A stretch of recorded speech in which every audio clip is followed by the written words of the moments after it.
Welcome to the Merle Shenk podcast. Today we have my favorite person again in the studio to do podcasts with and to do life with, Cheree Shenk, my favorite person in the world. It's great to be here. So good to do this with you.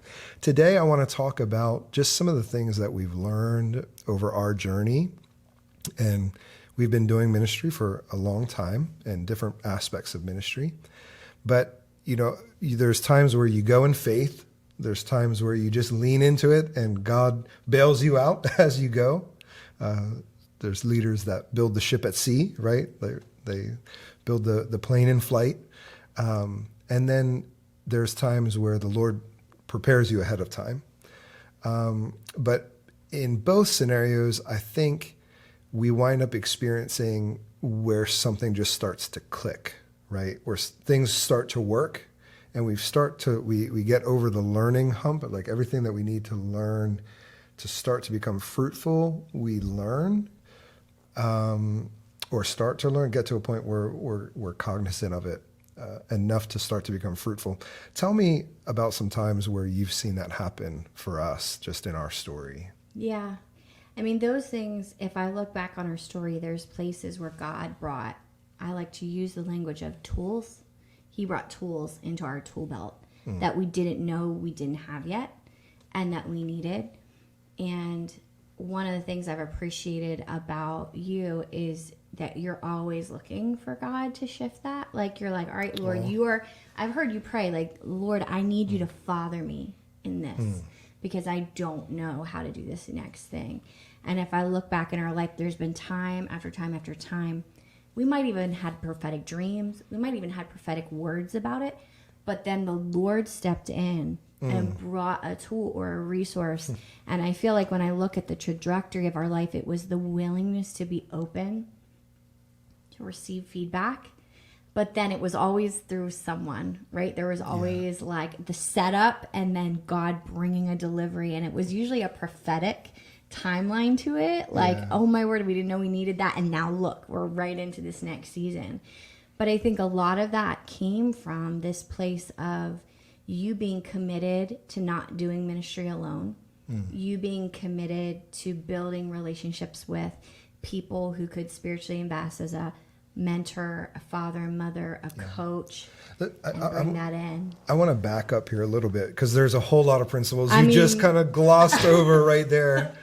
And I want to kind of explore those a little bit. Yeah. Like when you say this, and I know what you're talking about because it was like a real revelation for me, asking God to father me in certain scenarios. Where do you feel like, you know, you've experienced that for you? Like in different scenarios and different challenges that we walked through in life. I can think of a few stories that maybe I'll share, but, you know, where you've experienced God's fathering through somebody. I think before I get into scenarios, I have to paint like this mentality. Like here we were in another nation, you know, we had life groups and disciple groups and we were doing street evangelism and follow up and we're like pioneering in a city where you literally don't know anyone. And we're country people. And we're from the country and now we're in a multicultural Cape Town and, you know, learning all the things. Love it. Became a second home. But there's a learning curve and there's this place as a leader that you're trying to throw everything you have at it. And yet you're like, this isn't completely what everything, it's good. It's blessed. It's the call of God you're serving, but there's more. And the thing is you keep thinking, well, if only I could tweak this, if only I knew like the secret sauce, if only I could fix this, it would be 100%. And I remember one time Larry Kreider came to visit us and we're like, Larry, how did you build Dove International? And he was like, oh, but it's just the grace of God. And I'm like, yeah. But like, how, like what you did? And it was like, he's like, no, but it's the grace of God. And you feel like they're holding out on you. And I think there's a season every leader goes through where you're in the wrestle. Yeah. And in the wrestle, you feel like you can buy into the lie that I'm not good enough. I'm not a good enough leader. You know, people don't receive me. I'm rejected. Like there's all these tests that come. Yeah. There's this test of like, should I quit because I don't have enough finances? And I remember two vivid memories. One, I heard a well-known speaker say, you have a calling for the nations, but you can't even get out of town. Ooh. And in that season, ouch. I was like, oh, this is common to the men and women of God who are in the season of formation, who are answering the call, like not having all the provision or seeing all of the ways out. Everything wrapped up in a bow. Yeah. Doesn't mean that it's not the Lord. And so you're building capacity to not quit by falling on Jesus. And I feel like there's so many times when we had to do that. And then I heard another person talk about, and if I would tell you who it is, it's extremely well-known minister, how like there was times when they had like a can of beans in their house and they were following the call of God. Mm-hmm. And I was like, oh, this experience that I have doesn't mean I'm not called. This is part of being faithful to Jesus and going into that. So I feel like when we talk about all these principles of formation, this is the context. And in the context, we're sitting with spiritual parents and they're like, how are you doing? And you were like, sometimes I'm like, oh my word, I can't believe Merle's that open. He'd be like, this is what we're facing. I'm so discouraged. Like, what should I do better? And you would invite investment from these people into our life. Sometimes what I would think was like overshare, like you're oversharing. Why are you oversharing? But out of that, there was this fruit that God used that. And I can think of so many situations when those people, maybe not in that very scenario, but in the seasons to come, would bring a tool and it would totally transform our lives. So one of the first ones that stand out to me was we heard this, I'll call him apostle. He doesn't call himself apostle. We went to a training. They said, you're coming to hear a hippie talk about how he disciples. Right. And I mean, you want to tell the story? I mean, go for it. He was telling us about how he makes disciples of pre-believers. Like gangsters and the drug lords, and they would be wanting him to mentor them and make an impact in their community. And just this whole method of discovery Bible study method totally shifted us because we went to this thing and I felt so refreshed after that. It was an incredible shift in our life. Yeah, it really was. It was something that really it was a resource. Like sometimes you get resources in your life that are just the timing of God. Like what you need in the moment, you need that.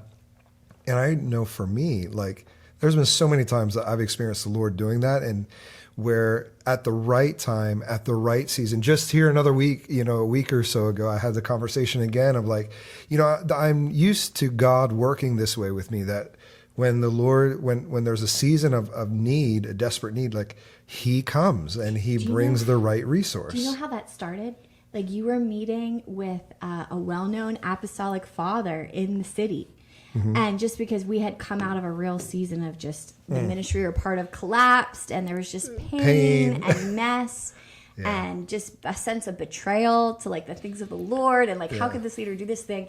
And this guy was investing in you, not because you were in his movement, but just you were like, I need to go speak with the Father, and you were open about it. And he said, Merle, come, like this thing, I think you'll enjoy it. And out of that, God brought a tool that completely shifted us, and we still use that tool today.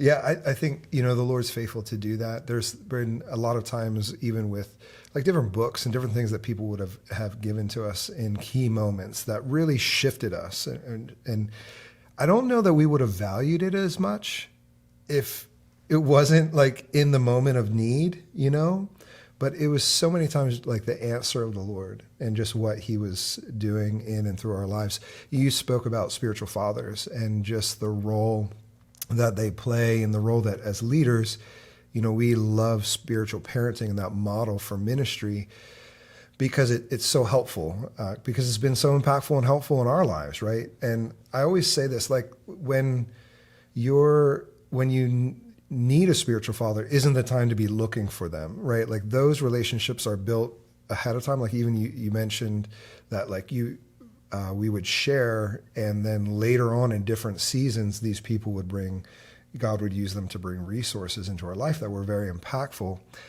And I think that's the value of kind of being open and building our lives in such a way that it's open for input from leaders and from spiritual parents. It's kind of, I've heard the analogy from some other leaders of when is the best time to fix a roof, right? Like, or put a roof on a building. It's in the summer when the sun is shining, right? Like not in the middle of a hurricane, not in the middle of a rainstorm. And in the same way, like that's the best time to get mentors and spiritual parents in our lives is when things are going well, when things are going, and positive things are happening, and you're not in the middle of a crisis, you're not in the middle of something that's challenging, because when you are in a time of crisis and challenging, those relationships are right there, right. And you can lean on them, and God can use them to speak into your life. And that has saved us so many times. Well, and there's a sovereign element to it, where when you honor someone, not just because of their status or look how well known, like it's not even like the most well known people. Right. Sometimes it's just someone who's been faithful in the kingdom, and you're like, hey, you're a stage or two ahead of me, or you have experience in this area, maybe the same type of job, and you sit and you're willing to share. Like, why as ministers do we have this thing where we're like, it's great, like, everything's going great, meanwhile your marriage is a mess, like, there's your elders team is fighting, you know. I feel like there's this, you make a decision. You make a decision on authenticity. Yeah. And I think we've seen structures where people have had a structure, but the structure of accountability is only as good as the person's value for accountability. Yeah.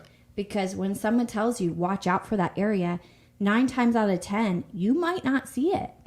And so you can disregard that and do your own thing. And that's painful. Yeah. But then when you have a healthy relationship where you're practicing, this is really what I need. I don't know the way forward.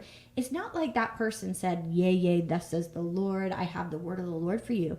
It was almost sovereign in that the Holy Spirit would bring something. That person probably didn't even know what they were giving us, but it was... Or how valuable it was to us. Right. We didn't... It was just like the Lord had enough relational bridges that he could say, I hear that cry and I'm going to send it across this resource. And it was like God met us in times of need over and over and over again.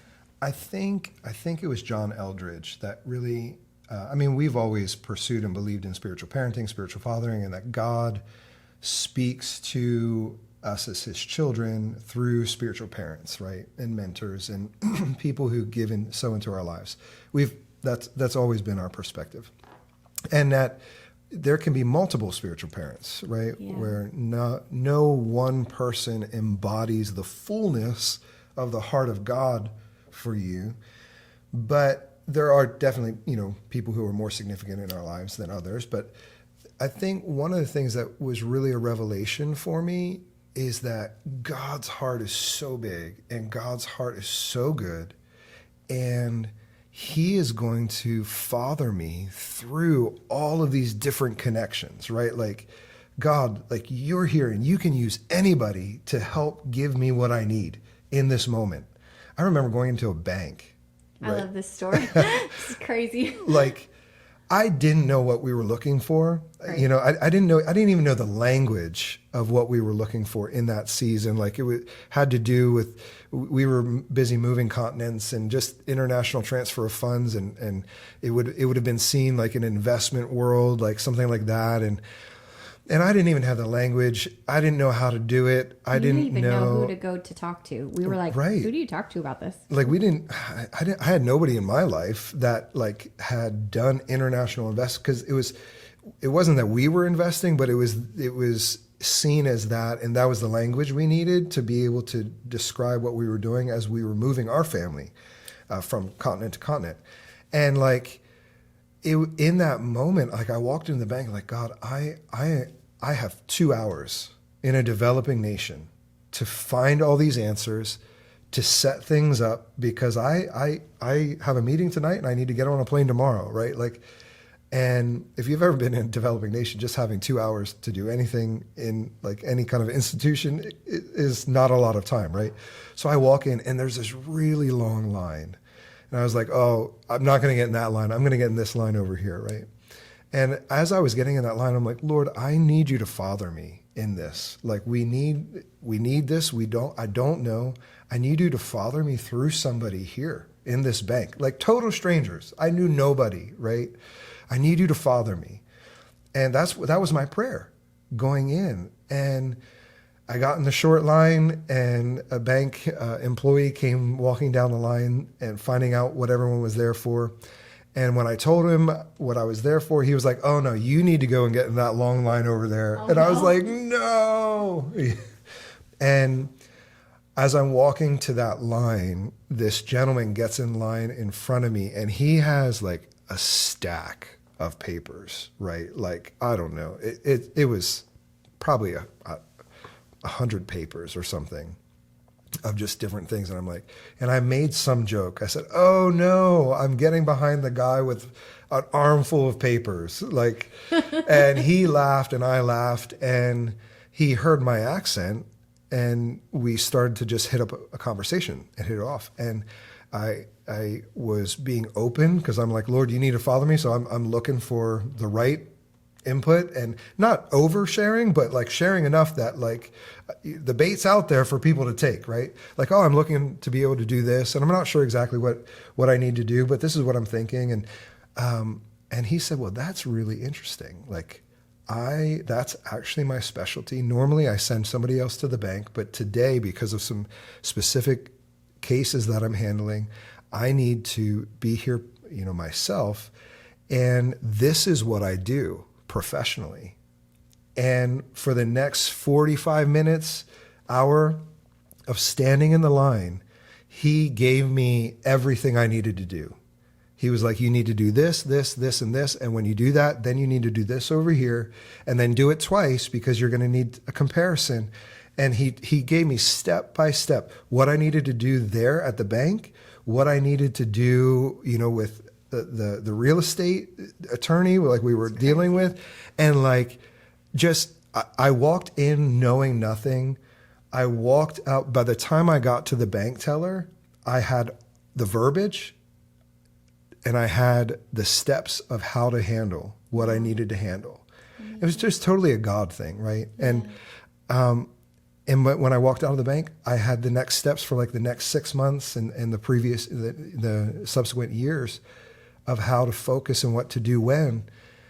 And I was like, "God, thank you so much." I didn't even get the guy's name. Like, I didn't even get a business card. I was like, now I wish I had, to call, call back and be like, "Do you know what you did, dude, like, you didn't know it, but God was using you in my life at that moment. Wow.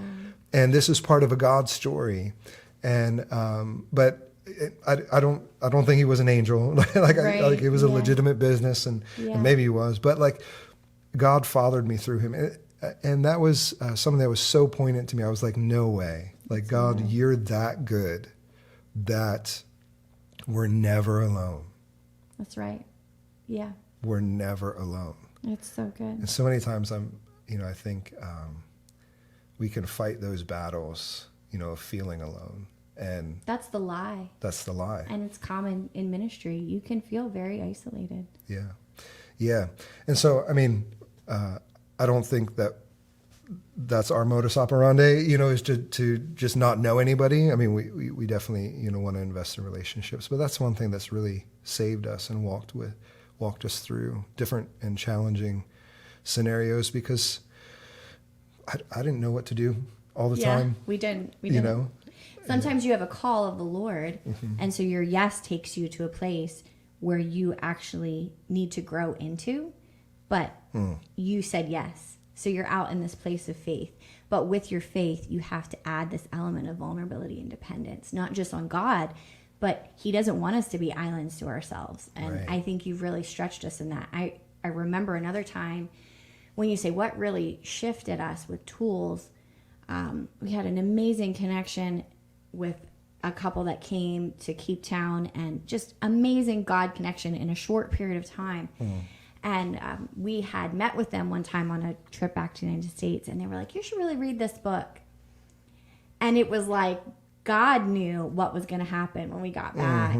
And he had just set us up. And I was even like feeling, have you ever felt like you get something, a resource, and you can give it to someone else, and they're like, that's good. But you're like, "No, this is everything." Like, you have no idea, because it's like the Holy Spirit is breathing on it and bringing out the pieces that you needed to see. And in that moment, like, we didn't have a lot of modeling on how to do confrontation well and how to do conflict well. Oh, and yeah. I just remember in this scenario, it is again like one of the benchmarks where like this relational bridge and the vulnerability and the openness brought a valuable, treasured relationship into our life that provided a resource literally we were going to use within like a week as we went into a new situation. I think like I was reading that or listening to an audiobook on the plane. Yes, you were. Yeah. And like when we landed back in the place where we were going, like we wound up having to deal with all of these situations and scenarios that had just been like described in the book. And it was a blueprint. It's like for a us. roadmap. It was like, when this happens, you do this. When this happens, you do that. And you're like, wow, God, that's like better than a prophetic word. It was like a prophetic book. Here's your tool. Right. Yeah. That's so awesome. The Lord is so faithful in that. I think that's around that time is probably when things really started to like click and get really on the upswing for us, was around that time. I think I want to go back to something you said where you said God hasn't called us to be islands to ourselves. I think that was something that I learned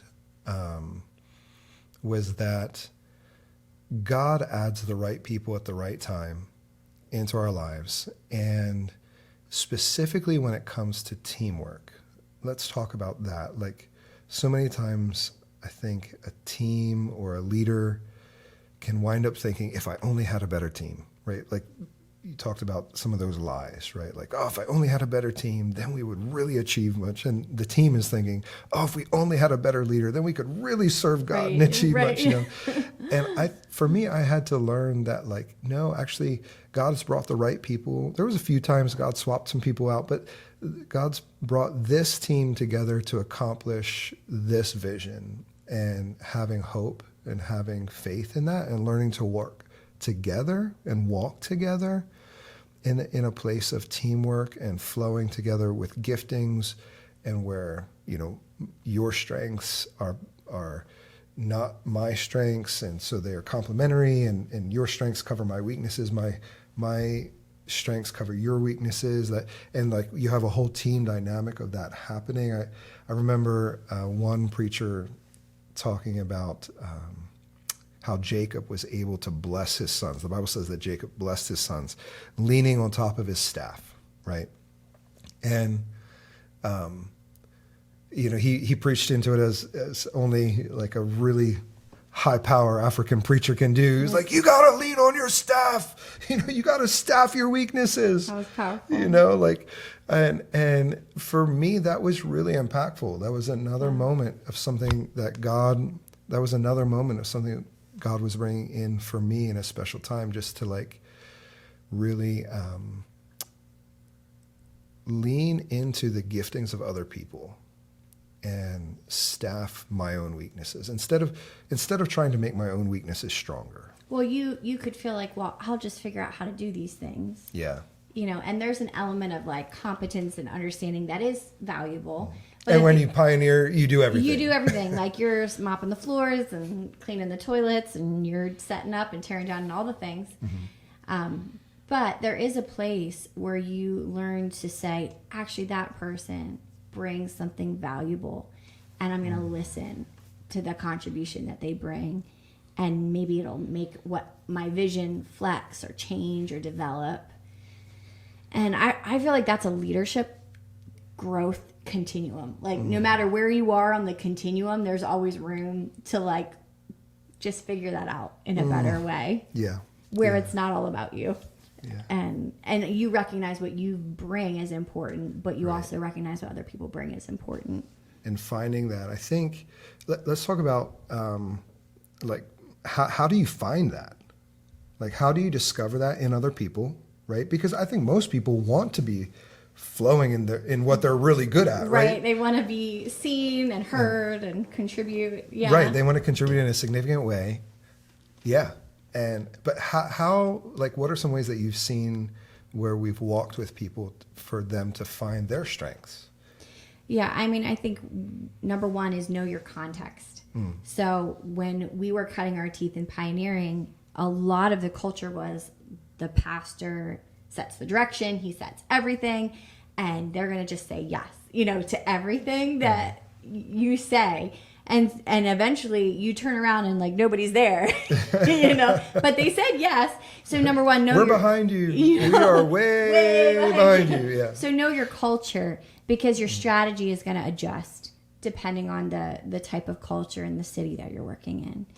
And I really saw that you really tried to build that in some of the early pioneering situations where you would bring teams together and you'd be like, this is what I have as an expectation. What do you have as an expectation? And allow dialogue and contribution and refinement to come, because then through that, the whole vision starts to take shape in a different way. That's been an interesting process. Talking about building buy-in, like, the difference between agreement and buy-in, where agreement is like, oh yeah, you should do that thing that you're going to do. That sounds good to me. That yes, sounds amen. like, yes, amen, you know. But then buy-in is like, no, I'm going to own this. I'm going to own this with you. And people are much more willing to buy into something where they have a say, where they feel like they have ownership and they can truly contribute, right? I think one of the most humbling situations is to have had a vision, cast a vision, release it, have other people pick it up and make it successful, so much to the sense that they like own the success of it and they didn't even remember the early formation. Yeah, and it's a beautiful thing. It's a beautiful thing, and it's the mark of a leader. Yeah. Because now you're actually seeing the outworking of it, but you didn't have to be involved in everything. And so being willing to release things, being willing to delegate, not dump things. Yeah, so let's talk important. about that, because there's a real fine line between delegating and dumping. What is dumping? I think dumping in leadership is you're overwhelmed, you can't, you've got too many things going, and you find a willing person and you're like, oh, just can you just sort that out? And there's no feedback, there's no checking in, there's no accountability. Maybe they feel like they can just run and do whatever they want, and suddenly you have a mess and they're like, well, who are you to tell me what I can and can't do? So like teaching into the values, the expectations, how you see it working is really different than just, oh, please just take this and run with it. I think so many leaders, especially in some of the journey we walked through where we were pioneering, right? And you're in that place where you're doing everything. Like you're setting up the chairs, you're setting up the sound system, you're setting up the Sunday school. You're unlocking the building. Unlocking the building. You're doing everything, and there's a season where that's good, right? Like there's a cost, and that's part of paying the price. But then as quickly as possible, finding others to come alongside and delegate that through. So talk about delegation. Well, I feel like, and this is an important thing, because I think a lot of pastors hear this and they're like, but I want to do that. But there's no one here. And like, why can't I find someone to come and actually show up every week and lock the building or open the building? And like, so they have that heart. But I mean, do you remember that season? Like, I'm like, oh, that season, I know taking that. Me back there, And like, you're just so thankful when someone is faithful and willing to serve. And so I feel like if you're talking to someone who's in that space and they're like, I hear you guys talking about, I want to delegate. Like, what are the practical steps so that someone is like, oh, I'll do that. Yeah. And I think I remember us starting to pull leadership team meetings together with like all the people who were influential or leading an area and being like, this is now your responsibility and this is how you're going to be held accountable, and what do you see and what do you feel like we need to change? And then some people can do that and some people can't, and that's okay. But if you don't start that process, you're never going to be able to release something. And I feel like that's a development process, because a lot of times we want to kind of like stay in control of everything. Well, I think that happens when you find a portion of your identity in being the one that gets to do that thing. Right. Or being the one that is the decision maker, or being the one that is the one who like always brings the vision to this or to that, to different scenarios. And, I think when you start to cast vision, so back to the pastors who say, I want to release, I want to delegate, there's just nobody there. I think for me in that scenario, I would say go back to casting vision. People have to see. One thing I had to learn is that people didn't see what I saw. Mm-hmm. And so I had to cast vision to help people understand why we were here. Like, you're not just here to help me. Some people did buy into me as a leader or as an individual, and that was wonderful. That was great. But like, there's always a greater purpose. And when people see what that greater purpose is, that really helps for them to say, no, I'm actually doing this as a service to the Lord. Right, yeah. Not as a service to the church, not as a service to you, but as a service to the Lord. And when that's the heart, you can say, hey, we want a standard of excellence. We want an excellent spirit because we're doing this as a service to the Lord, and He is worthy of it. And I think that's where it starts. I mean, there's a whole bunch of other things to get involved there, but I think that's where it starts to delegate. So talk just very briefly in the last couple minutes here about holding accountability, because delegation is really accountability, like casting vision, saying here is responsibility and authority, right? Because you can't, if you don't give authority, like if everything has to come back through you, then you haven't really delegated. Right, yeah. Right. So giving a measure of authority, and then how do you come back to that? Because if you're overwhelmed, that's where you dump. Because when you're overwhelmed, you just dump and you're like, take care of it. I can't handle it. But how then do you bring accountability, right? Like to really delegate. If I've dumped everything on somebody, how do I go back and say, okay, I want to delegate this, but let's talk. I want to see what's happening here. How do you do that? Well, I'm sure there's a lot of different ways to do it, but if I was doing that, I'd start with getting together, and obviously you have to have relational connection, but then you have a dialogue. What does success in this area look like? Finding agreement. And you're going to find agreement. This is what I see. What do you really see? Good. What is we crushed it?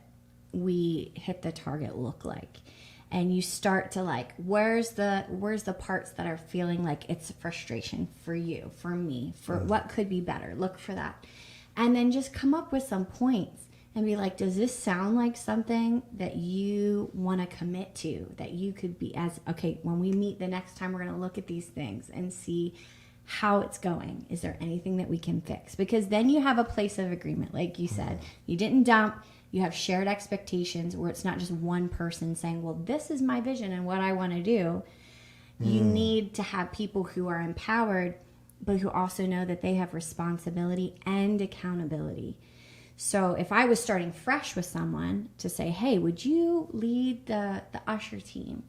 I would, do that process with them and say, hey, as elders, if we consider giving you the responsibility to build a team around these expectations, you need to know that one of the biggest things is we need to be able to speak into your life. And we need to be able to speak into it where like, this is either an area we need to see growth in because it matters. And this is why it matters. God's given us a vision. He's given us a responsibility. And if it's you, that's great. This is where we're all going to rise to. If it's not you, that's fine too. We'll find where you fit. Right. And that process helps the person, number one, have a high call, not a sloppy call. But it also lets them know, hey, I'm going to come back to you and I'm going to be like, that situation that happened, like we need to talk about that because other people experienced it like this. It's probably not how you meant it, but we need to see that adjust. Did you see that? And then you suddenly you have an invitation for development and discipleship and mentorship and coaching versus like, just do something for me, right? And we're not just about using people. We're about helping them grow in how they see their calling and their responsibility. And that's a growth process. I mean, that's a big process, but people need to invite you into that. I mean, I think we've come full circle here where we started talking about getting spiritual mentors and spiritual parents into our lives. But now we're really talking about being spiritual parents and mentors into other people's lives. Right. And how we're not just using them, but we're wanting them to develop into who God has called them to be. I think about this sometimes, I mean, we've all, if you're a leader, you've had someone who maybe didn't live up to the expectation that you had, right? Or is missing it, or just doesn't see it. But let me just add this: if you're human, you've had that. You've had this. Yeah. And sometimes, if you're conflict averse, you just want to avoid it, or you just want to kind of like, well, now you're going to enable it, or you're not going to confront it, but you don't want to ruin that person. And I think the point is that when you have these conversations, that person is going to go into another season of life, and that behavior is going to still be there. What does a good father do? What does a good mother do? It says that you confront and you discipline all those you love. Yeah. And I remember like a situation where we had a youth volunteer, and youth of today can ghost you, right? Like you're texting them, you're messaging them, you're like, hey, I really need you to do this really important thing. And they like don't respond for like weeks. What happens if you give that a pass because you just want to keep your volunteer, or you just want to keep them happy, or you just, that person is going to go into another season of life and not be successful. That's a life-limiting behavior. You're not actually helping them. You're not helping them. And so finding the deeper principles and the deeper why, so that you can be like, I love you. I want you to thrive. I want you to be successful. This is something that we're going to have to look at, because where you're called to go, this can't go. I love that. I think Steve Backlund is the one who said that. I learned that from Steve. Yeah, where you're going in life, you can't take what you did right there, that attitude or that, that response, you can't take that with you. Like that, you can't go with that in your future season. I think that's really important to help people and to help people grow, to be a mentor, be a spiritual father, and be a spiritual mother to them. And also for the sake of excellence and really following the Lord and seeing his kingdom be successful. So we've kind of gone full circle here, talked about teamwork, talked about some things that we've learned, but thank you so much for being on the podcast today.